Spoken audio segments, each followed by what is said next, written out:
యేసుక్రీస్తు ప్రభువారి వద్దకు వచ్చిన మనకు హీఈస్ ఆ ప్రొటెక్టర్ అండ్ హీఈస్ ఆ ప్రొవైడర్. ఆయన మనకు భద్రత ఇచ్చే దేవుడు, మనల్ని కాపాడే దేవుడు.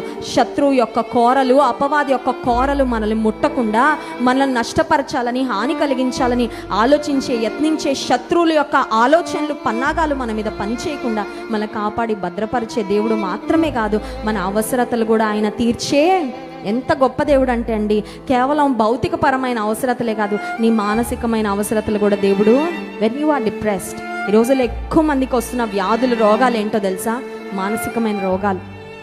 రోజు రోజుకి మానసికమైన రోగాలు ఎక్కువైపోతా ఉన్నాయి. ఎందుకంటే ఈ సెల్ ఫోన్ వచ్చిన తర్వాత ఎవరికి వారు ఒక ప్రపంచాన్ని సృష్టించేసుకుంటున్నారు కదండి. ఎవరికి ఎవరితో పెద్దగా సంబంధాలు ఉండట్లేదు. ఇంతకుముందు ఆఫీస్ నుంచి వచ్చిన తర్వాత నాన్న ఇంటికి రాగానే అమ్మ, నాన్న, పిల్లలు అందరూ చక్కగా కూర్చొని మాట్లాడుకునేవాళ్ళు. ఇప్పుడు ఎట్లా ఉంటుందంటే పరిస్థితి, తండ్రి ఆఫీస్ నుంచి రాగానే తండ్రి ఫోన్లో తండ్రి ఉంటాడు, తల్లి ఫోన్లో తల్లి ఉంటుంది, పిల్లల ట్యాబులు, పిల్లల ఐప్యాడ్లు వేసుకొని వాళ్ళు కూర్చుంటున్నారు. ఎవరి ప్రపంచంలో వారు ఉంటూ ఉన్నారు. ఇంకొక మాటలు చెప్పాలంటే సంబంధ బాంధవ్యాలు కూడా చాలా విచ్ఛిన్నం అయిపోతూ ఉన్నాయండి.